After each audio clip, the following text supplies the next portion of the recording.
नमस्कार, मैं उर्मिला यादव अपने YouTube channel Urmila Yadav Hindi classes में आप सभी का स्वागत करती हूँ।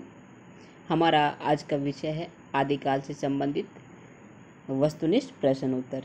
ये अंतिम भाग है। इससे पहले के भाग का लिंक आपको इस वीडियो के डिस्क्रिप्शन बॉक्स में मिल जाएगा। लिंक पे क्लिक करके आप पीछे के वीडियोज़ को प्राप्त कर सकते हैं या फिर आप चैनल के प्लेलिस्ट से भी पीछे के जो भी वीडियो हैं उनको देख सकते हैं। देखिए, बहुत ही महत्वपूर्ण प्रश्न उत्तर हैं, कहीं कोई प्रश्न रह ना जाए, इसलिए आप वीडियो को अंत तक अवश्य देखें। साथ ही कमेंट बॉक्स में अपनी राय भी अवश्य दें कि वीडियो आपको कैसी लगी, आपको ये प्रश्न उत्तर समझ में आए या नहीं आए, कहाँ कुछ नया विषय लेके आना है वो भी बताइए। चलिए शुरू करते हैं। प्रश्न नंबर 151, पिशेल को अपभ्रंश का पाणिनि किसने कहा? 4 विकल्प हैं। इन चारों विकल्प में से सही उत्तर है ग। जिनविजय ने पिशेल को अपभ्रंश का पाणिनि कहा है। अगला है, हिंदी के आरंभिक रूप को अवहट किसने कहा? हिंदी के आरंभिक रूप को अवहट किसने कहा था? और इस प्रश्न का सही उत्तर है भोला शंकर व्यास। हिंदी के आरंभिक रूप को भोला शंकर व्यास ने अवहट कहा। आगे है, अपभ्रंश भाषा में प्रमुखतः प्रयुक्त होने वाला छंद है।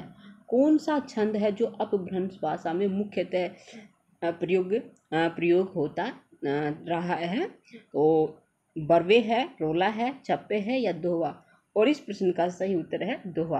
अपभ्रंश भाषा में दोहा छंद ज़्यादा मात्रा में प्रयोग हुआ है, यानी कि अपभ्रंश में दोहा जो छंद है उसका प्रयोग हुआ है।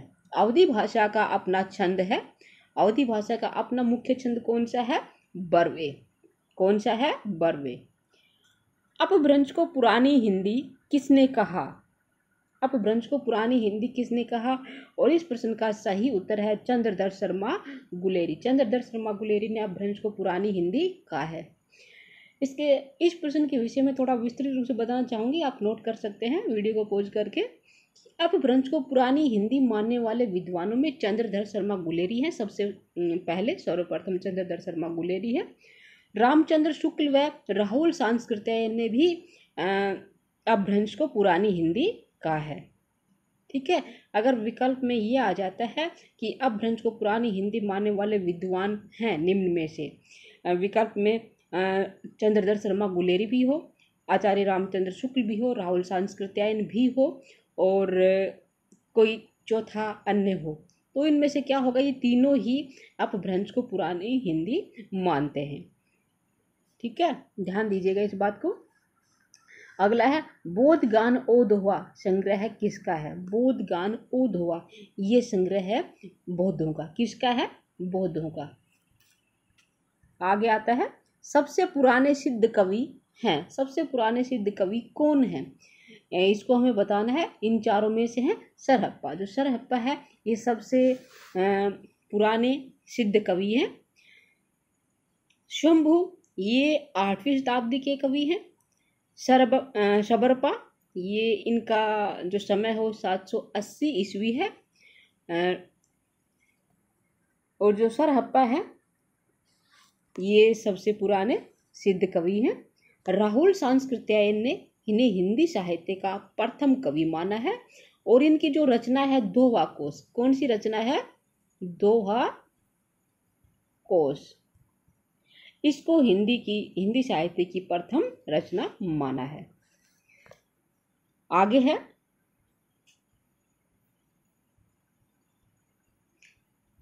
सिद्धों का क्षेत्र कहाँ से कहाँ तक फैला था? जो सिद्ध है उनका क्षेत्र, यानी कि सिद्धों का क्षेत्र भारत में कहाँ तक फैला हुआ था, किस क्षेत्र में इनका अधिकार था?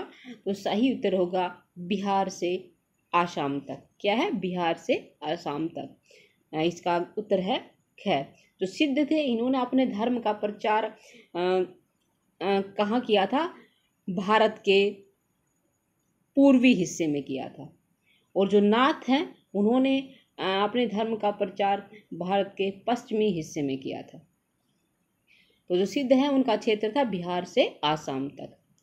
अगला है पाली भाषा को कहा जाता है, पाली भाषा को और क्या कहते हैं? इसका सही उत्तर होगा प्रथम प्राकृत। पाली भाषा को प्रथम प्राकृत भी कहा जाता है। क्या कहता है? प्रथम प्राकृत। अगला कनफटे कहे जाते, कनफटे कौन कहलाते हैं? नाथ। जो कनफटे हैं वो कौन कहलाते हैं? नाथ कहलाते हैं। सही उत्तर क्या है? क नाथ। नाथों में प्रथम कौन थे? नाथों में प्रथम कौन थे ये बताना है। तो नाथों में सबसे पहले थे नागार्जुन। नागार्जुन को नाथों में प्रथम माना जाता है। आगे, गोरखनाथ ने अपने पंथ का प्रचार किस क्षेत्र में किया था? गोरखनाथ ने अपने पंथ का प्रचार कहाँ किया था? मैंने बताया था जो सिद्ध थे वो पूर्वी भारत में थे और जो नाथ है वो पश्चिमी भारत में है। तो गोरखनाथ ने अपने पंथ का प्रचार कहाँ किया था? देश के पश्चिमी हिस्से में किया था। कहाँ किया था? देश के पश्चिमी हिस्से में। वज्रयानियों का प्रभाव सबसे ज्यादा कहाँ पड़ा? वज्रयानी सिद्धों की एक शाखा है वज्रयानी। तो जो सिद्ध थे वो कौन से क्षेत्र में थे? अभी थोड़ी देर पहले बताया था पूर्वी भारत में, यानी कि पूर्वी क्षेत्र में। तो इसका वज्रयानियों का प्रभाव सबसे ज्यादा कहाँ पड़ा था? पूर्वी भारत पर। आगे है कौन सा ग्रंथ बौद्ध धर्म से संबंधित है तथा जिसमें तथागत के वचन संकलित हैं? ये आप सभी को पता है कि जातक कथाएं कौन से ग्रंथ में संकलित हैं। बौद्धों का ग्रंथ कौन सा है? इसका सही उत्तर क्या है? त्रिपिटक। क्या है? त्रिपिटक। तो त्रिपिटक के बारे में कुछ बातें बताती हूँ, नोट कर सकते हैं आप कि बौद्ध धर्म का ये प्रमुख ग्रंथ है त्रिपिटक। 100 ईस्वी पूर्व से 500 ईस्वी पूर्व इसका जो रचना काल है। कब है? 100 ईस्वी पूर्व से 500 ईस्वी पूर्व इसका रचना काल है। ये सिंहल देश यानी कि श्रीलंका में लिखा गया था, उनकी अपनी भाषा में लिखा गया था। त्रिपिटक में भगवान बुद्ध द्वारा बुद्धत्व प्राप्त करने से महापरिनिर्वाण तक हुए प्रवचनों का संग्रह इसमें है। यानी कि महात्मा बुद्ध को बुद्धत्व प्राप्त हुआ वहाँ से लेकर और उनका जो महापरिनिर्वाण हुआ वहाँ तक उनके जो प्रवचन थे उनका संग्रह है ये त्रिपिटक। अगला है अपभ्रंश का महाकाव्य है। अपभ्रंश का महाकाव्य कौन सा ग्रंथ कहलाता है? पौंचर्यु। पौंचर्यु क्या है? अपभ्रंश का महाकाव्य है। इसकी रचना स्वयंभू ने की थी। किसने की थी? स्वयंभू ने की थी। राम कथा से संबंधित है पौंचर्यु। इसी ग्रंथ के कारण स्वयंभू को अपभ्रंश का वाल्मीकि कहा जाता है। ये इनका ग्रंथ अपूर्ण था जिसे इनके पुत्र त्रिभुवन ने पूरा किया था। किसने किया था? त्रिभुवन ने पूरा किया था। त्रिभुवन इनका पुत्र था स्वयंभू का, उसने इस अपूर्ण ग्रंथ को पूरा किया था। अगला प्रश्न है विद्यापति मुख्यतः किस भाषा के कवि हैं? विद्यापति मुख्यतः मैथिली भाषा के कवि हैं। विद्यापति इनका जन्म 1352 में हुआ था और इनकी मृत्यु 1448 में हुई थी। संस्कृत कवि भी थे ये। साथ में शिव भक्त थे। किस भगवान की पूजा करते थे? शिव भगवान की पूजा करते थे मैथिली। और बिहार के मिथिला क्षेत्र के बिस्पी गांव में इनका जन्म हुआ था। कहाँ हुआ था? बिस्पी, जिसे विस्फी भी कहते हैं। विस्फी भी कह सकते हैं। इस गांव में इनका जन्म हुआ था। विस्पी गांव में जन्म हुआ था जो बिहार के मिथिला क्षेत्र में है। शिव भक्त कवि थे ये। 1352 में इनका जन्म हुआ था, 1448 में इनकी मृत्यु हुई थी। मैथिली और साथ में संस्कृत कवि हैं। अगला प्रश्न है नाथ संप्रदाय आलोचनात्मक कृति किसकी है? नाथ संप्रदाय आलोचनात्मक कृति ये रचना है हजारी प्रसाद द्विवेदी की। किसकी है? हजारी प्रसाद द्विवेदी। अगला प्रश्न आता है कुमारपाल प्रतिबोध किस प्रकार की कृति है? कुमारपाल प्रतिबोध ये क्या है? गद्य पद्मय रचना है। प्राकृत भाषा है। भाषा क्या है इसकी? प्राकृत भाषा है। 1184 में सोमप्रभ सूरी ने इसे लिखा था। किसने लिखा था? सोमप्रभ सूरी ने लिखा था 1184 ईस्वी में। अगला है, कुमारपाल प्रतिबोध की भाषा कौन सी है? कुमारपाल प्रतिबोध, इसकी भाषा है प्राकृत भाषा। किसकी है? कौन सी भाषा है? प्राकृत भाषा। अगला प्रश्न है, हजारी प्रसाद द्विवेदी के अनुसार नाथ संप्रदाय इनमें से कौन से तत्व पर बल दिया गया है? कठोर वाक संयम पर, शारीरिक शौच, आंतरिक शुद्धि, इन सभी पर। हजारी प्रसाद द्विवेदी के अनुसार नाथ संप्रदाय में इन सभी तत्वों पर बल दिया गया। कठोर वाक संयम भी होना चाहिए, शारीरिक शौच भी, आंतरिक शुद्धि पर भी बल दिया गया है। सही उत्तर क्या होगा? इन सभी पर। अगला है, गोरखनाथ अपने युग के सबसे महान धर्म नेता थे, उनकी संगठन शक्ति अपूर्व थी, ये कथन किसका है? देखते हैं किसका है, विकल्प देखते हैं। गोरखनाथ अपने युग के सबसे महान धर्म नेता थे, उनकी संगठन शक्ति अपूर्व थी, ये कथन है किसका? हजारी प्रसाद द्विवेदी का। किसका है? हजारी प्रसाद द्विवेदी। हजारी प्रसाद द्विवेदी जी ने कहा था कि गोरखनाथ अपने युग के सबसे महान धर्म नेता थे, उनकी संगठन शक्ति अपूर्व थी। ये हजारी प्रसाद द्विवेदी का कथन, इस बात को नोट कर लीजिएगा। अगला है, नौलख पातरी आगे नाचे पीछे सहज अखाड़ा, किस रचनाकार की पंक्तियां हैं? और ये पंक्तियां किसकी हैं? देखते हैं। सरप्पा नहीं है, चरपटनाथ भी नहीं है, राम सिंह भी नहीं है, इसका सही उत्तर है गोरखनाथ। नौलख पातरी आगे नाचे पीछे सहज अखाड़ा, एक गोरखनाथ जी की रचना की पंक्तियां हैं। अगला है, आदिकालीन धार्मिक साहित्य में कौन सा साहित्य शामिल है? नाथ, सिद्ध, जैन, और इसका सही उत्तर है सभी। आदिकालीन धार्मिक साहित्य नाथों ने भी लिखा था, सिद्धों ने भी लिखा था, और जैन कवियों ने भी लिखा था। आगे देखते हैं, आदिकाल के अंतिम चरण के प्रसिद्ध कवि कौन है? आदिकाल के अंतिम चरण के प्रसिद्ध कवि कौन है? अमीर खुसरो। कौन है? अमीर खुसरो। आदिकाल का जो अंतिम समय था उस समय अमीर खुसरो हुए थे। अगला है, 12 बरस लो कुकर जीवे अरु 13 लो जिए सियार, बरस 18 छत्री जीवे आगे जीवन को धिक्कार, ये पंक्तियां किस रासो काव्य की है? और इसका सही उत्तर है परमाल रासो। सही उत्तर क्या है? परमाल रासो। परमाल रासो। परमाल रासो में कहा गया था कि 12 बरस लो कुकर जीवे और 13 लो जिए सियार, बरस 18 क्षत्रिय जीवे आगे जीवन को धिक्कार, ये परमाल रासो की पंक्तियां हैं। किसकी पंक्तियां हैं? परमाल रासो की। परमाल रासो जगनिक की रचना है। जगनिक, इसके रचयिता कौन है? जगनिक।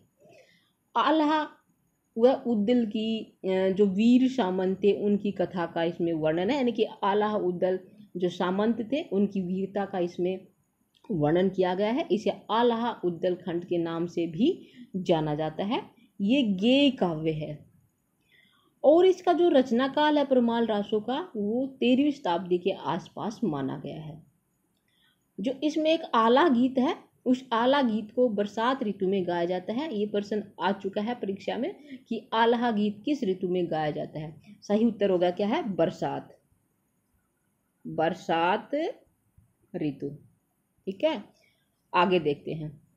नारी की निंदा किस संप्रदाय में की गई है? नारी की निंदा किस संप्रदाय में की गई है? और इसका सही उत्तर है बौद्ध संप्रदाय। नारी की निंदा किस में की गई है? नाथ संप्रदाय में। माफी चाहूंगी, किस में की गई है? नाथ संप्रदाय में। नारी की निंदा नाथ संप्रदाय में की गई है। बौद्ध संप्रदाय में नारी को पूजनीय माना गया है। अगला है, चार्ल्स इलियट ने किस ग्रंथ का प्रकाशन करवाया? चार्ल्स इलियट ने परमाल रासो ग्रंथ का प्रकाशन करवाया था, जो जगनिक की रचना है परमाल रासो। आगे देखते हैं। स्वयंभू रचित कौन सा ग्रंथ है जिसमें राम कथा का वर्णन है? इसके बारे में मैं पहले बता चुकी हूँ। पवनचरु किस प्रकार का काव्य है, कैसा है, किसने लिखा था, ये थोड़ी देर पहले बताया था, आप वीडियो के आरंभ में देख सकते हैं। अगला है, खुसरो ने किसका आविष्कार किया था? सितार, गिटार, सितार व तबला या फिर तबला। खुसरो ने सितार और तबला इन दोनों का आविष्कार किया था। खुसरो कौन है? अमीर खुसरो। इन्हें सितार और तबला इन दोनों वाद्य यंत्रों का आविष्कार किया था। आगे है कलिकाल सर्वज्ञ कहे जाते हैं। कलिकाल सर्वज्ञ किसे कहा जाता है? कलिकाल सर्वज्ञ हेमचंद्र को कहते हैं। किसे कहते हैं? हेमचंद्र को। शुक्ल के कालों का नामकरण का आधार क्या? शुक्ल जी ने जो कालों का नामकरण किया था कि आदिकाल, भक्ति काल, रीति काल, आधुनिक काल, जो एक नामकरण किया था, इसका आधार क्या है? और इसका सही उत्तर है परवर्ती। परवर्ती के आधार पर आचार्य रामचंद्र शुक्ल ने नामकरण किया था। अगला है कणहप्पा के ग्रंथों की संख्या कितनी है? कणहप्पा ने कितने ग्रंथ लिखे, हमें ये बताना है। और इसका सही उत्तर होगा 74। कणहप्पा ने 74 ग्रंथ लिखे थे। 820 ईस्वी में इनका जन्म हुआ था। कब हुआ था? कणहप्पा का 820 ईस्वी में जन्म हुआ था। और ये जलंधरपा के शिष्य थे। जो कणहप्पा किसके शिष्य थे? जलंधरपा के। 820 ईस्वी में जन्म हुआ था और जलंधरपा के शिष्य थे। 74 इनके ग्रंथों की संख्या है। अगला है खुमान रासों की प्रमाणित प्रति कहाँ रखी गई है? खुमान रासों की प्रमाणित प्रति ये पुणे संग्रहालय में रखी गई है। कहाँ रखी गई है? पुणे संग्रहालय में रखी गई है। खुमान रासो दलपत विजय की रचना है। जो दलपत विजय ने इसे 1729 ईस्वी में लिखा था। और इसमें मेवाड़ के महाराजा राज सिंह की उपलब्धियों का वर्णन है। खुमान रासो में किसका वर्णन है? मेवाड़ के महाराजा राज सिंह की उपलब्धियों का वर्णन है। आगे है छंदों का अजायब घर कौन सा ग्रंथ कहलाता है? छंदों का अजायब घर। और इसका सही उत्तर है पृथ्वीराज रासो। पृथ्वीराज रासो को छंदों का अजायब घर कहा गया है। आगे भीष्म देव रासो में कुल कितने छंद हैं? भीष्म देव रासो कुल कितने छंद हैं? 125। कितने हैं? 125 छंद हैं। आदिकाल में किस साहित्य की रचना अधिक हुई? जैन साहित्य की या रासो साहित्य की या नाथ साहित्य की या फिर सिद्ध साहित्य की? आदिकाल में सबसे ज़्यादा लिखा गया था जैन साहित्य। आदिकाल में किस साहित्य की अधिक रचना हुई थी? जैन साहित्य की। बुद्धिरास के रचनाकार कौन है? बुद्धिरास के रचनाकार हैं शालिभद्र सूरि। कौन है? शालिभद्र सूरि बुद्धिरास के रचयिता हैं। आगे है खुसरो के ग्रंथों की संख्या कितनी बताई जाती है? अमीर खुसरो के ग्रंथों की संख्या। और इसका सही उत्तर है 100। इनके ग्रंथों की संख्या लगभग 100 है। अगला प्रश्न है सुमेलित करना है। एक तरफ रचनाएं हैं, दूसरी तरफ उनके रचनाकार। कौन सी रचना किसने लिखी हमें ये बताना है। रचना है पाहुड़ा दोहा, उपदेश रसायन रास, डोला मारूरा दुहा, परमात्म प्रकाश। देखते हैं पाहुड़ा दोहा, ये रचना किसकी है? पाहुड़ा दोहा राम सिंह की रचना है। उपदेश रसायन रास, इसके रचयिता हैं जिनीदत्त सूरि। कौन है? जिनीदत्त सूरि। डोला मारूरा दुहा, ये है कुशलभ लाभ की। परमात्म प्रकाश ये जोइंडो की है। ठीक है, हमने उचित मिलान कर दिया है। इसके आपको याद रखना है। आगे है यहाँ भी मिलान करना है। यहाँ भी अपभ्रंश की रचनाएं हैं, दूसरी तरफ उनके रचनाकार हैं। मिलान करते हैं, देखते हैं। कछुली रास पृथ्वीराज विजय, जयचंद्र प्रकाश, जयमंक जस चंद्रिका। कछुली रास, इसके रचनाकार है प्रज्ञा तिलक। कौन है? प्रज्ञा तिलक। पृथ्वीराज विजय ये जयनक की रचना है। जयचंद्र प्रकाश, इसके रचनाकार है भट्ट केदार। और जयमंक जस चंद्रिका मधुकर कवि। ठीक है, आगे देखते हैं। यहाँ काव्य ग्रंथ है और उनके रचयिता, इसमें भी मिलान करना है। देखते हैं जीव दया रास, ये रचना किसकी है? जीव दया रास ये आशुग कवि की रचना। जीव दया रास आशुग। रेवंत गिरिरास विजयसेन सूरि, रेवंत गिरिरास किसकी रचना है? विजयसेन सूरि की। नेमीनाथ रास ये सुमति गुणी की है। और प्रबंध चितामणि आचार्य मेरुतुंग। आगे देखते हैं, यहाँ रचनाएं हैं और उनका रचना वर्ष है कि कौन सी रचना किस समय लिखी गई थी, ये बताना है। तो देखते हैं शालिभद्र शालिभद्रसूरी का जो रचना काल है वो 1184 ईस्वी है। क्या है? 1184। इसमें 1124 लिखा है जो कि गलत है, 1184 होगा। क्या होगा? 1184 ईस्वी। स्थूलीभद्र रास ये 1209 ईस्वी में लिखी गई थी। शालिभद्रसूरी, इसके रचनाकार कौन है? भरतेश्वर बाहुबली रास है। भरतेश्वर बाहुबली रास ने शालिभद्रसूरी को 1184 ईस्वी में लिखा था। स्थूलीभद्र रास, ध्यान से सुनिए, एक शालिभद्रसूरी है, दूसरा है स्थूलीभद्र रास जो 1209 में लिखा गया था। जिनीधर्मसूरी, स्थूलीभद्र रास के रचयिता कौन है? जिनीधर्मसूरी। कौन है? जिनीधर्मसूरी,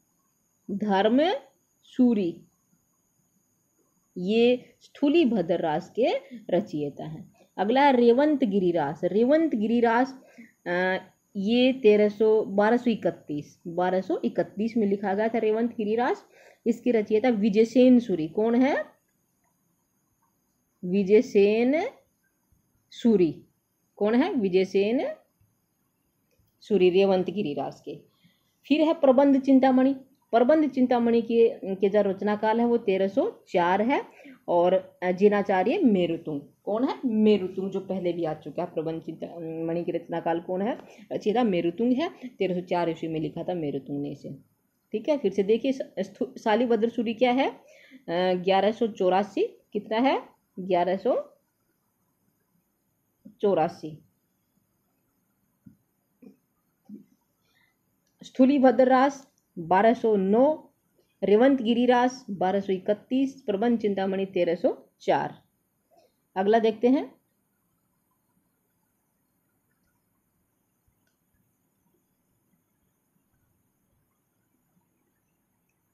यहाँ मिलान करना है, कवि है और उनका समय, कौन सा कवि किस समय पे हुआ था ये बताना है।